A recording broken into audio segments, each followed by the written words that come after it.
Our next speakers are Pianta, the Executive Manager of the Bushfire Knowledge, and Russell Wells, Acting Superintendent of Training Delivery from the Bushfire Centre of Excellence. You know, that was spoken about earlier this morning out in Pinjarra. By way of history, the plans for the Bushfire Centre of Excellence in WA began after the special inquiry, the Ferguson inquiry to the 2016 Waroona fire. I'm showing my age putting 19s in front of numbers. It was agreed that creating and capturing the learnings through a centre of excellence would build bushfire management capability into the future and hopefully across the nation. In 2018, the state government announced the Rural Fire Reform Package in response to the Ferguson report recommendations.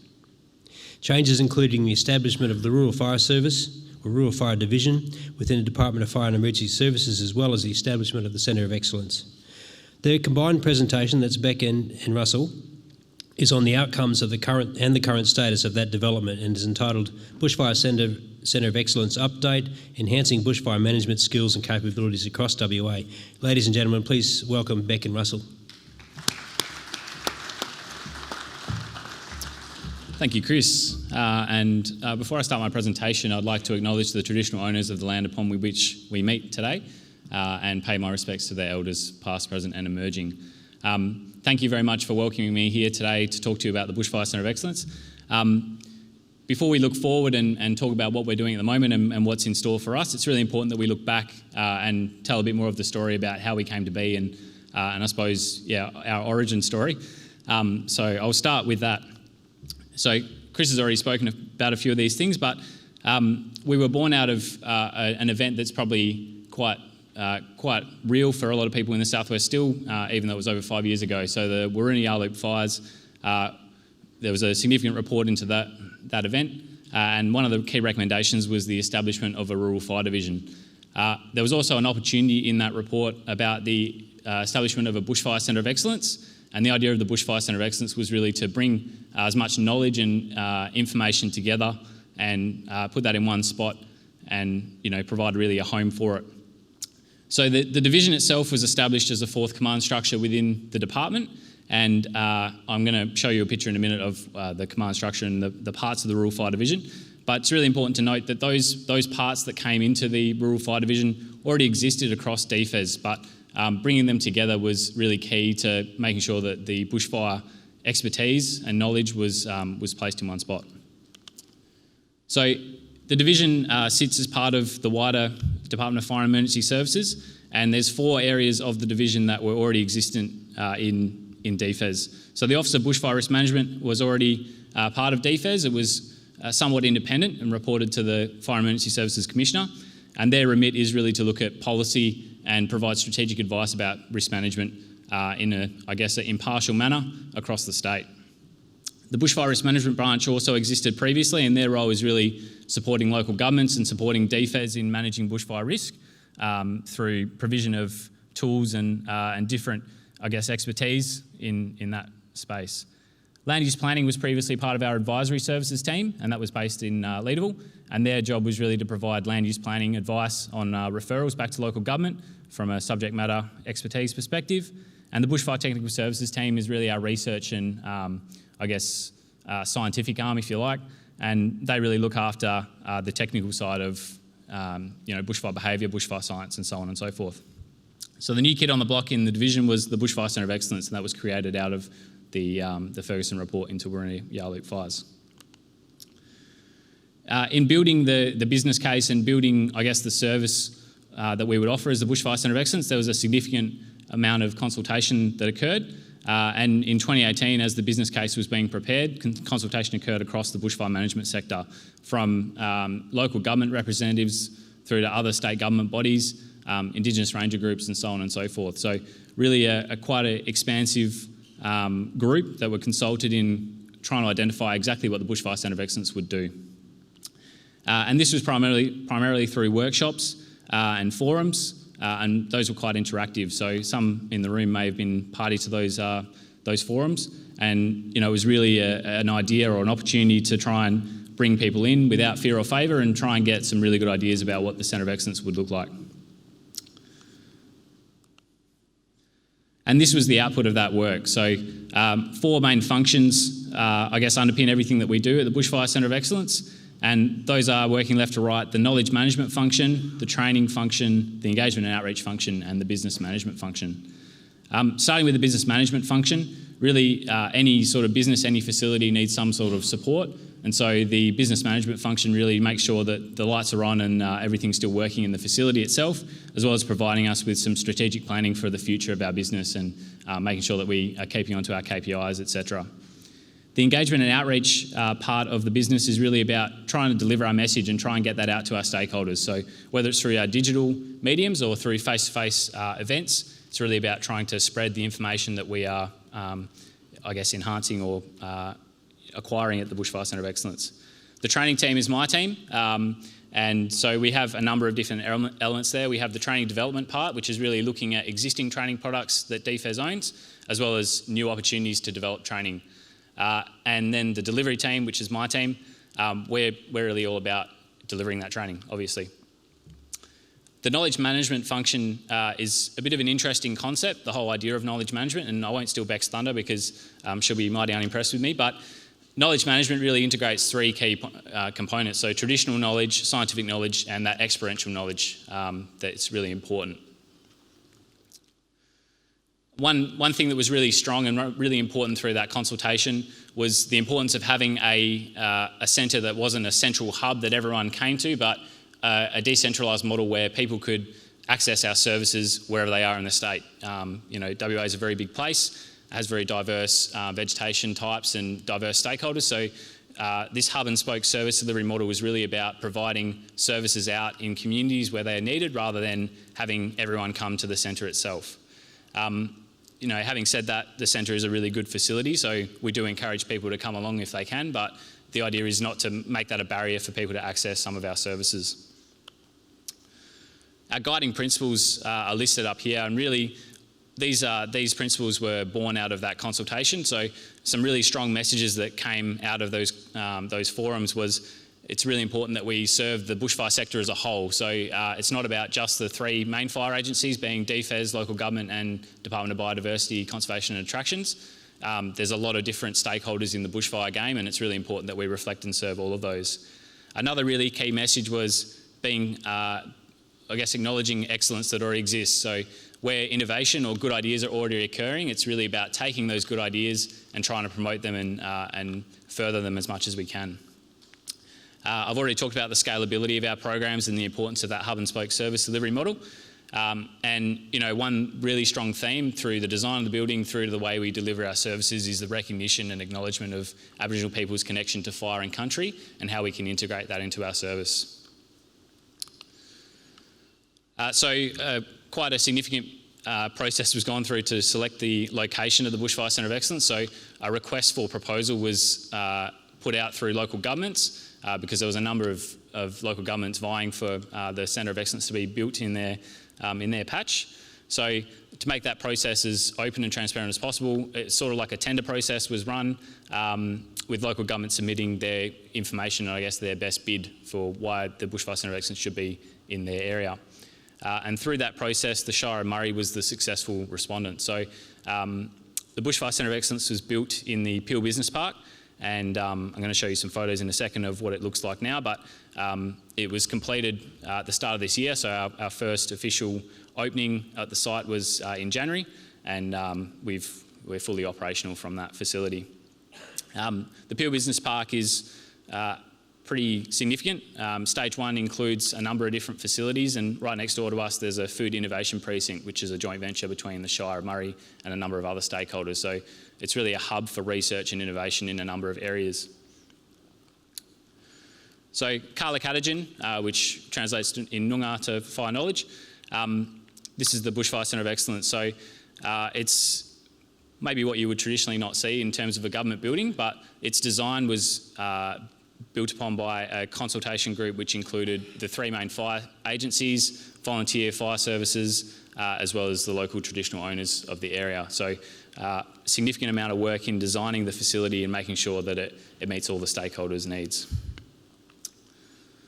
A number of pictures of the facility. The design and the landscaping in the back was completed by Josh Byrne, who's quite a notable landscape architect from WA. And all the local species, or all the plants, are all local species and endemic to the Peel region.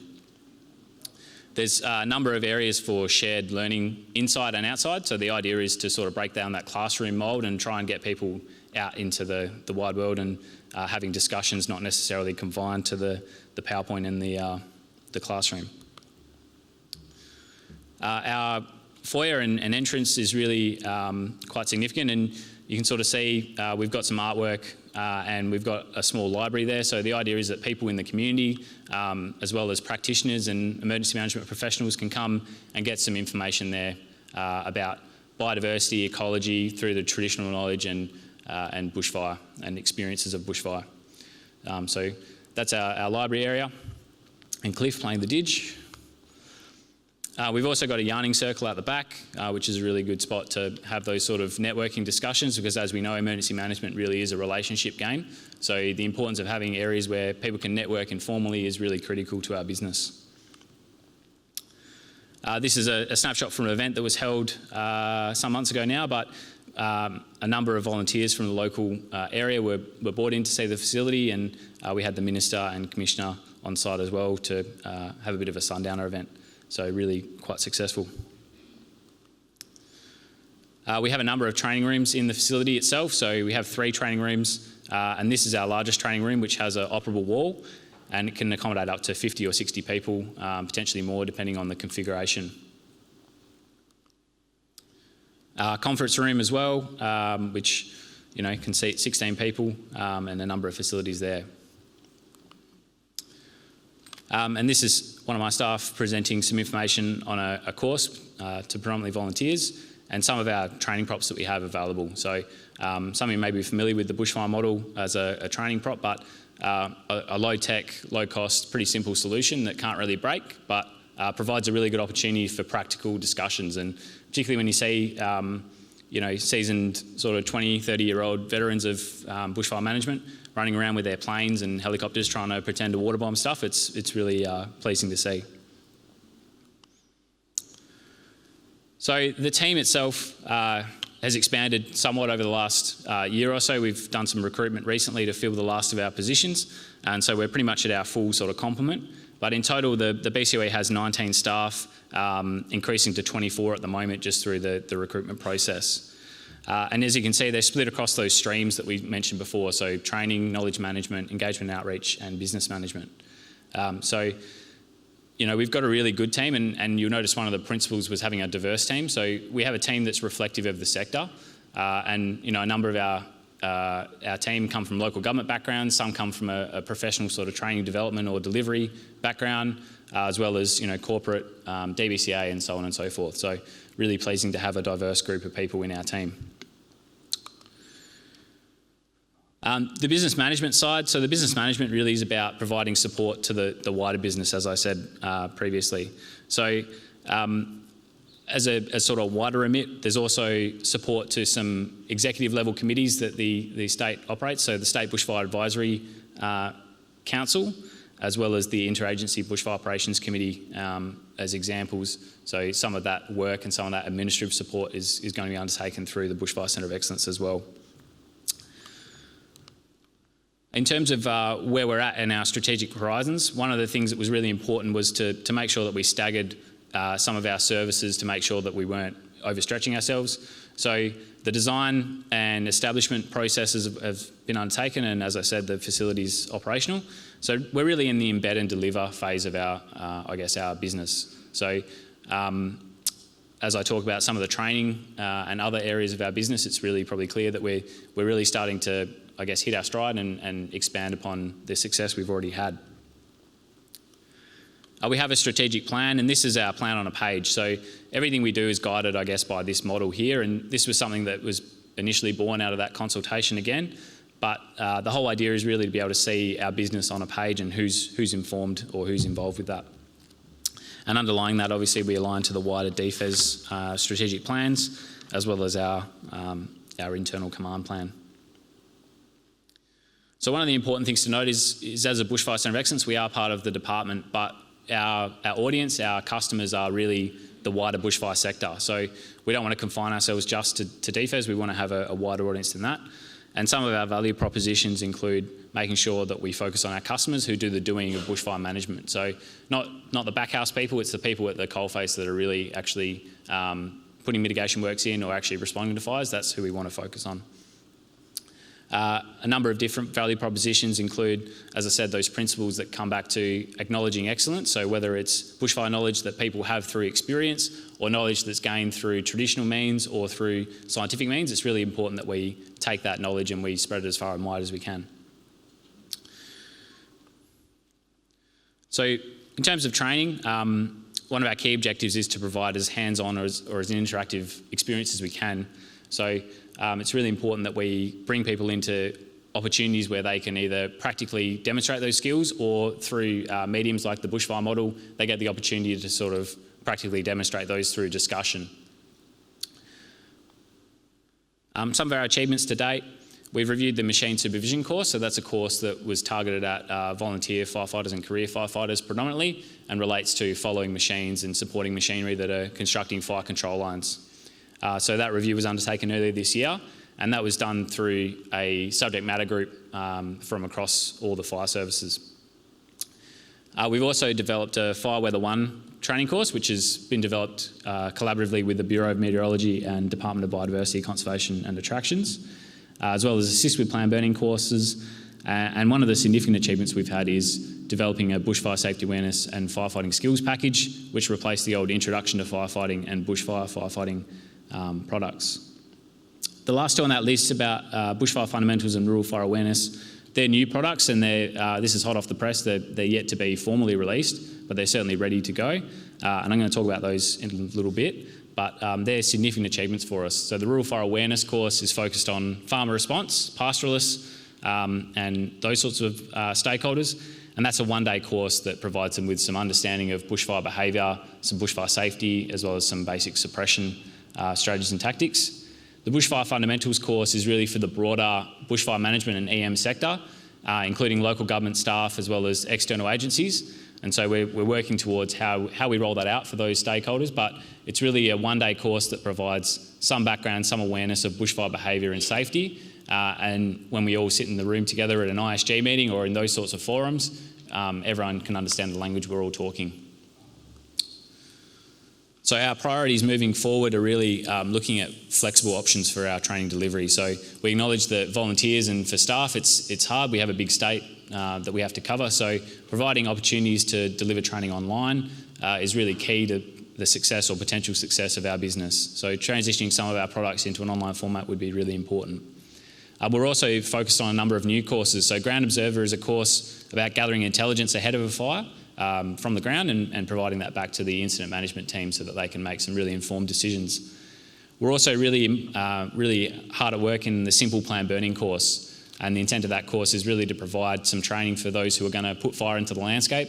And that's probably been an area that has had an absence of training for the last couple of years, so really important that we provide some clear guidance on the skills and knowledge in that area. We're also looking at reviewing the Fire Control Officer course. So the Fire Control Officer course is obviously very important for those in local government and relates to a really important legislative position in local government. And so we're hard at work reviewing that course and making sure it's fit for purpose in the contemporary legislation that we operate under today. Bushfire Fundamentals, as I said, is really the one-day course, and we're planning to offer an online course as well. But really it's about providing some information about who the fire agencies are in WA, as well as a real quick summary of aims, and then looking at bushfire behaviour and bushfire safety. And with that, I'll pass over to Beck to continue our presentation.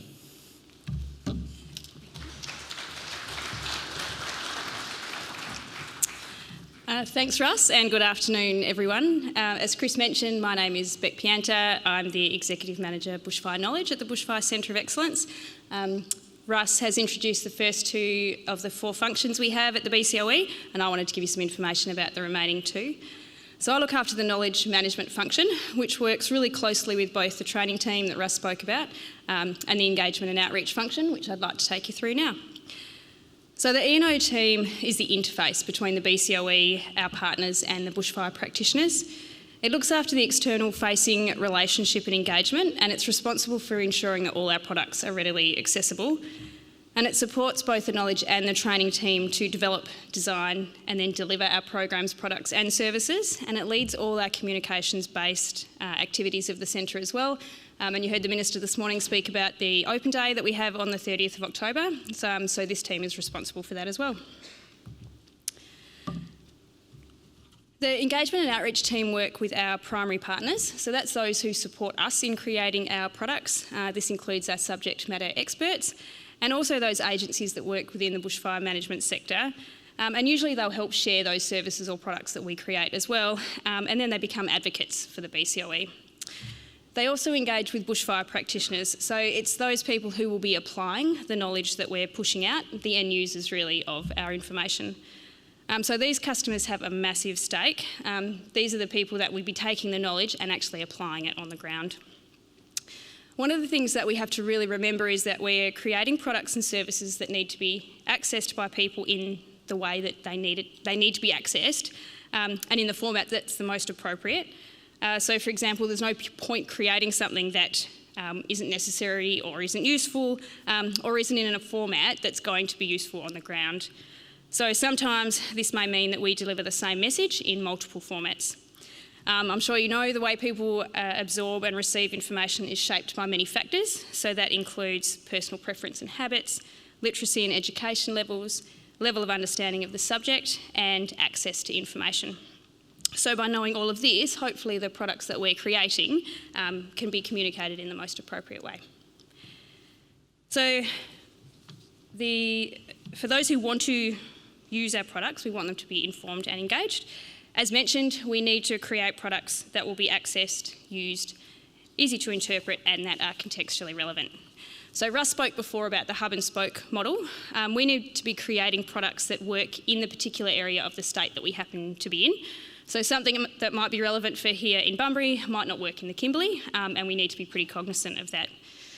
On the right-hand side of the screen there, you can see a knowledge product the Bushfire Centre of Excellence has created. So that's a Burn Smart suite of documents. So it has a guide, some fact sheets, checklist, video series, and how-to guides as well. And these were created to close a gap. So it was identified as a priority that we needed to provide information to private landholders wanting to undertake planned burns in a certain area of the state. And these products are publicly accessible, and there's actually some outside on our table as well if you want to grab some. So each year we work out what our priorities are, and then we create products to help close those gaps. That's an aerial view of our new Bushfire Centre of Excellence, and one of the exciting things our engagement and outreach team has been working on is the interpretive centre. So this will tell the story of fire. So as you enter the facility, you'll see the history of fire in WA, so pre-European settlement, European settlement, then Bushfire Board, Bushfire Act, and where we are today.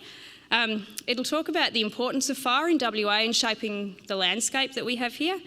We've got narration, we've got graphic elements and interpretive elements, and you'll see that journey as you walk through the foyer and then outside. So knowledge management is the fourth function at the Bushfire Centre of Excellence. It's a pretty recent formal discipline. So the first global standard was published in November 18. And so for the Bushfire Centre of Excellence, for us to leverage the benefits of knowledge management, we need to look at a really high level whole of bushfire sector approach.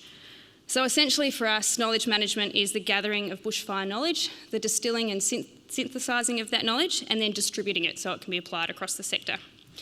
So during the consultation phase, there were three sources that we identified. So that was traditional fire practices from traditional owners, the academic and scientific sources, and then the experiential knowledge. So that's the knowledge really that's garnered on the ground or through observation or identified through after incident reviews, royal commissions, inquiries, and that kind of thing. So knowledge can also be documented or tacit, and it can be formal or undocumented. So we need to make sure we're examining all those sources of knowledge across that breadth so that we get a fully robust picture of what type of knowledge we need to be incorporating. So here's a bit of a graphic illustration of the scope of knowledge management at the Bushfire Centre of Excellence. If we start at the bottom, you can see our knowledge partners. So they're those that we draw that knowledge from. We've got the traditional fire, the research and the lessons management source. From there, we synthesise that information. Sometimes it's quite hard to take information from those sources and understand it straight away. We want to make it quite explicit and easy to understand. We create knowledge products and we create training products, and then we push them out. So we push them out by distributing our knowledge products, and that can be in a variety of forms. So that could be on a website, hard copy, in whatever way we deem is most appropriate. And we also push it out through training delivery, and it's our customers who receive it. And you can see just down the side we've got knowledge management governance. And one of the things we need to remember, and which really can't be understated, is the governance we have to apply so that we can adequately quality assure our knowledge. For example, we can't necessarily promote others' products or academic findings until we can be confident that that information is valid, accurate and relevant. And we also want you, who may be accessing, say, the Bushfire Centre of Excellence products, that anything that we're producing or delivering is accurate and valid as well. So the other thing we need to consider is knowledge that's tacit and undocumented. So this includes some knowledge from traditional owners, where the information is passed down through generations. So we need a way to consider this knowledge in a culturally sensitive way and validate it so we can incorporate it into our products and services. And this raises some really complex challenges that we're looking to work through in the next 12 months.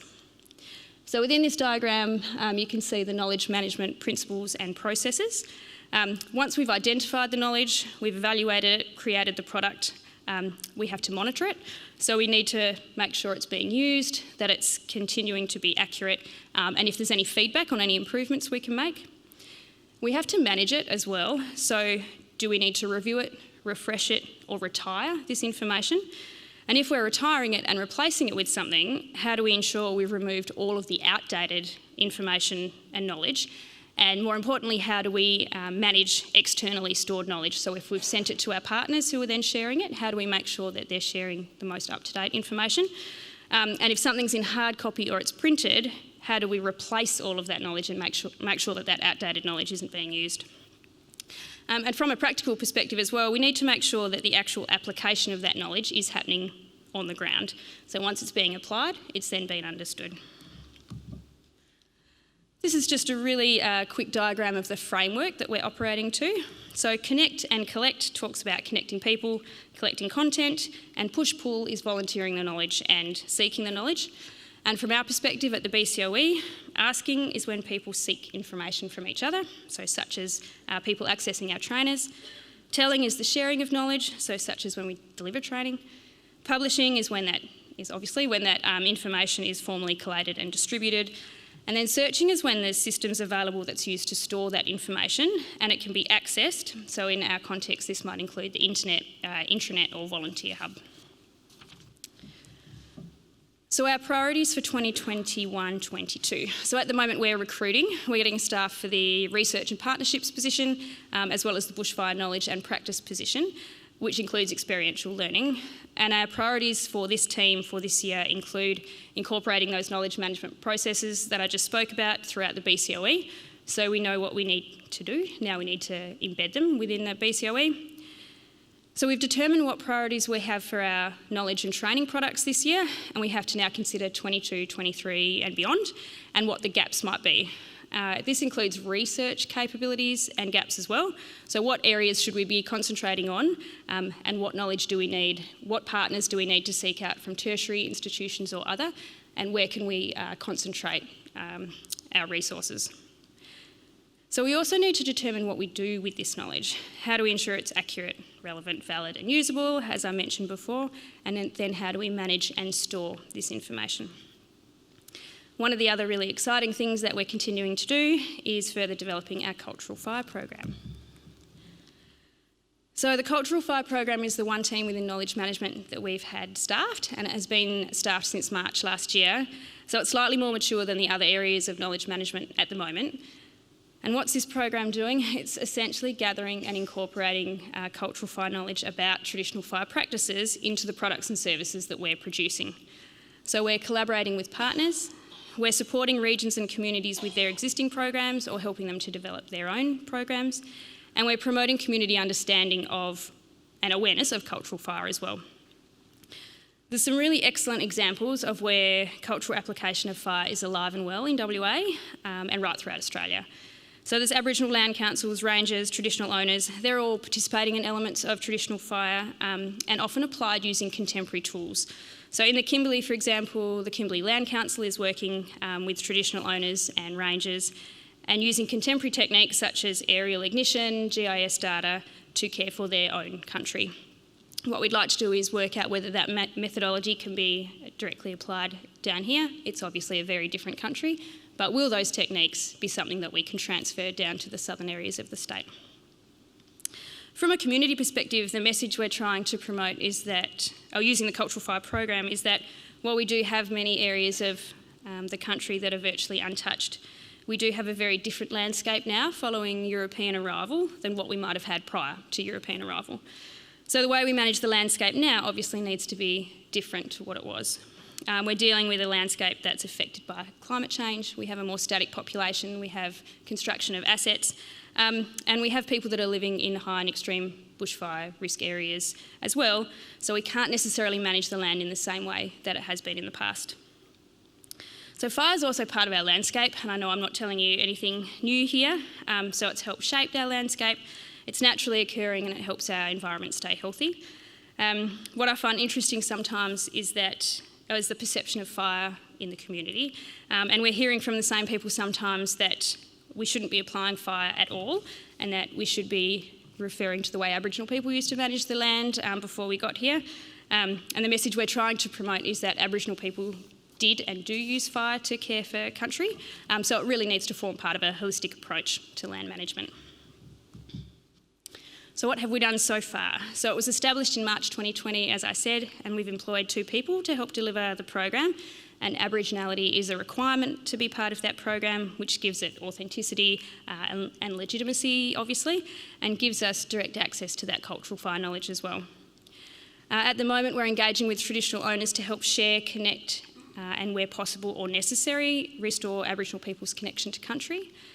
By employing that two-way learning approach, we're learning more and more about these traditional techniques and practices, and we're looking to create a hybrid of these traditional practices along with contemporary practices to be used practically in the context of today's landscape. Internally, we've created and promoted the Cross-Cultural Guide, which is helping us undertake respectful engagement and to understand culture, if there isn't already awareness of that across DFES. We've also published information and fact sheets to provide information about traditional uses and application of fire. And we did this in partnership with DBCA so that we could have a statewide approach and a statewide pushing out of our knowledge to say what we're doing in the cultural fire space. And they're also outside if you wanted to grab a copy of those as well, and on our website. We have been working alongside partners such as DBCA, and we've also been working next door to the Indigenous Desert Alliance. So we've created a Desert Burn Manual, which is a pocket guide to enhance the safe application of fire in spinifex grassland areas, and it's currently in final draft format, so we're hoping to have that published really soon. We also have a cultural fire presentation, which you'll be hearing from very soon as well. So you can see on our screen what our key activities are for this coming year and what we'll be working on. We are currently recruiting a coordinator for the position, so at the moment we only have 1 person in that program, but we have identified some key areas that we want to concentrate on this year. So priorities for this year include the Cultural Fire Program implementation approach, so this will help shape the future direction of this program. We're establishing a Cultural Fire Program advisory group, which will provide subject matter expertise and represent various traditional owners and organisations, as well as inform our product development and help validate some of the information that we are getting, and also to look at our products that we're producing as well. We're also developing a cultural competency framework. So this will outline how we use, manage and store knowledge in a culturally sensitive way, and as well as validate and quality assure the information that we gather and make sure that we're not sharing information among different areas of country that it shouldn't be shared. The last thing I wanted to chat to you about today is the Aboriginal Trainee program at the BCOE. Russ mentioned earlier that we have a really diverse team at the BCOE, and we are really lucky to have this Aboriginal trainee program there, and it's been identified by DFES as a corporate priority as well, and putting that program within the BCOE made perfect sense. So it is separate to the Public Sector Commission trainee program, but we do work together with the Public Sector Commission on some of the training initiatives. So we have 3 trainee positions at the BCOE, and it's on a 12-month plus 12-month cycle. So we give our trainees 12 months to complete their certificate and to demonstrate their commitment and performance over those 12 months, and then we give them an additional 12-month contract following that time, and we look to develop anything else and get them to work towards any areas that they're interested in, and look for a pathway to permanent employment. And you'll have a chance to hear from 2 of our trainees in our Cultural Fire presentation as well. So that ends our status update for the Bushfire Centre of Excellence, and hopefully gives you a bit of information about how we came to be, why we are where we are now, and what we're looking to do in the future. Thank you.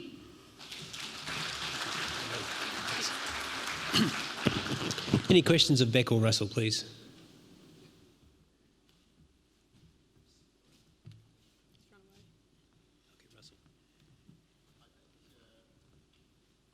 I can hear you, that's okay. Yeah. Okay, so I'm Magnus, I'm part of City of Swan, and we're just going through the phase of working out with traditional Noongar people of the handover of some of the land for their management. And I know you, with your presentation here, that you're working on traditional burning practices. My thought is that our contemporary fire regulations are quite square in the box, if you put it that way, and we need to maybe review our contemporary law to be able to better fit with the contemporary management fire practices. And with this major piece of land being now will be managed by traditional owners, I was hoping that there is some kind of plans in the pipeworks to make sure that they can actually manage it the way they intend to manage it without running into red tape. Is there anything that you're working on around that? Yes, that's a very complex challenge. We obviously have a lot of legislation and prescribed parameters about where we can and can't do things, and burning is obviously a key one of those. And it was really interesting, our coordinator last year at Christmas time said, this is the perfect weather to be burning. I'd love to go out and burn that patch of land. And obviously we have set times of year that we can and can't. So by creating that hybrid model, yes, hopefully we can work out how both of them can work together. And obviously we know that those prescribed dates, for example, exist for a reason, and there's that legislation for a reason, but we need to find a way for them both to be able to work together. One of the things we're looking at first is putting some traditional fire or cultural fire information into the bushfire risk management planning process, so we can at least get it bedded in at the local government level first, so we can make sure that land at all levels is being cared for in that partnership approach. But it's a really great question, and it's a really big challenge for us. Any other questions, please? No? Well, thank you, Becky. Russell, please join me. Thank you.